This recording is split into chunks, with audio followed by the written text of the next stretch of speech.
Now forex market is very random, बहुत random है। इस पे मतलब कोई नहीं जानता है कि मतलब मार्केट कहाँ मूव करेगा। जैसे आपने यहाँ पे एनालिसिस किया शूटिंग स्टार को देख के कि बोला कि मार्केट नीचे जाएगा, आपका एनालिसिस बोला, ठीक है, बट क्या आप 100% श्योर है कि मार्केट वहीं जाएगा? आपका जो एनालिसिस किया, आप 100% श्योर से बोल सकता है कि मार्केट आपको प्रॉफिट ही ला कर देगा? नहीं, ऐसा कोई भी नहीं बोल सकता है।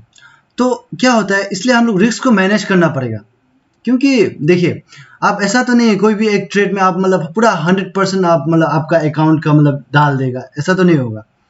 तो आप अपना मतलब अकाउंट का 1% या फिर 2% या फिर 3% तक रिस्क करता है एक ट्रेड पे, ठीक है, इससे ज़्यादा मत जाइए, 3% तक ही रखिए।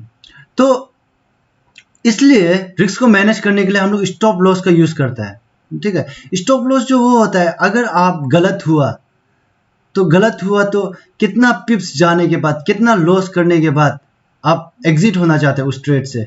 अगर आपका मार्केट जो मतलब ऑपोजिट डायरेक्शन पे चला गया तो कितना पिप्स जाने के बाद आप एग्जिट करना चाहते हैं। मान लीजिए ये 10 पिप्स का मूवमेंट है, 10 पिप्स का आपने स्टॉप लॉस सेटअप किया हुआ है, 10 पिप्स का, ठीक है।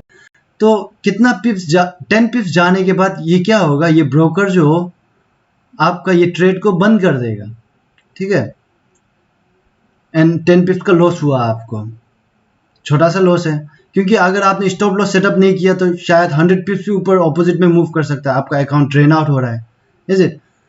तो उसी तरह ये टेक प्रॉफिट भी देखिए आप, टेक प्रॉफिट भी वही है। टेक प्रॉफिट जो नाम से ही जान रहा है आप, टेक प्रॉफिट ना। तो आपका मार्केट आपका डायरेक्शन में मूव कर रहा है, तो आप कितना में पहुंचने के बाद आप मतलब अपना प्रॉफिट ट्रेड को क्लोज करना चाहते हैं, अपना ट्रेड को बंद करना चाहता है।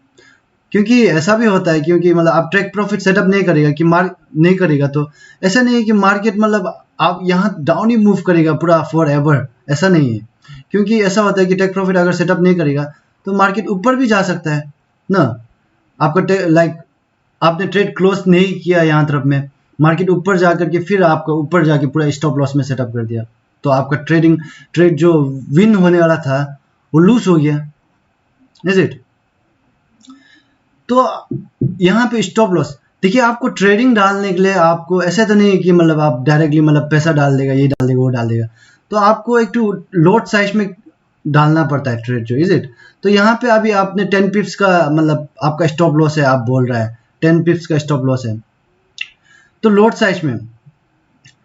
साइज में डालना होगा। कितना लोड डालेगा, यहाँ पे स्टैंडर्ड लोड डालूँ कि मैं मिनी लोड डालूँ, कि स्टैंडर्ड लोड डालूँ तो कितना स्टैंडर्ड लोड डालूँ, मिनी लोड डालूँ तो कितना मिनी लोड डालूँ, तो उसको कैलकुलेट करना पड़ेगा पहले आपको। ट्रेड को एंट्री करने से पहले ट्रेड को यहाँ पे आप पता चल गया कि अभी मार्केट नीचे जाने वाला है, आपने एनालिसिस किया एंड आपने स्टॉप लॉस सेटअप किया, ओके हम 10 पिप्स स्टॉप लॉस रखेगा, ठीक है। तो आपको अभी मतलब कितना एंटर करना पड़ेगा, कितना लोड डालना पड़ेगा, ठीक है, कितना लोड ट्रेड करना पड़ेगा, उसके लिए आपको लोड साइज कैलकुलेट करना पड़ेगा, उसका size of load size calculate करना पड़ेगा, लोड साइज।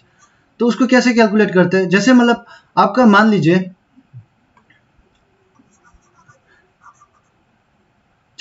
आपका ट्रेडिंग अकाउंट जो $10,000 का है, $10,000 का आपका ट्रेडिंग अकाउंट है, एंड लाइक आपको रिस्क करना है लाइक 1%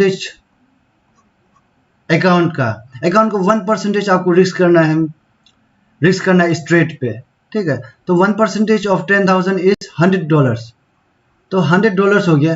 तो यहाँ पे कितना पिप्स स्टॉप लॉस है, 10, उसको 100 डिवाइडेड बाई 10 करिए तो कितना, 10 10 या 100, इज इट। तो $10 पर पिप का मूवमेंट वाला आपको लोड जो चूज करना है, $10 पर पिप वाला। तो $10 पर पिप वाला आपको लोड जो चूज करना है, तो ये कैसे चूज करेगा, $10 पर पिप वाला लोड कौन सा था, standard load, one standard load ना। तो इसको मतलब पोजीशन साइज जो ऐसे कैलकुलेट करते हैं, इसका वेबसाइट भी होता है पोजीशन साइज कैलकुलेट करने का।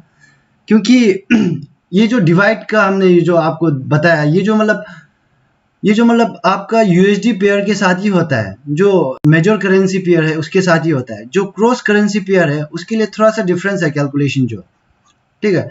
तो उसके लिए आपको हम एक वेबसाइट में लेके जाएगा, जैसे तो आप सर्च करिए बेबी पिप्स पोजीशन साइज कैलकुलेटर बोल के गूगल में, एंड यहाँ पे क्लिक करिए तो आपका ऐसे टाइप का आएगा।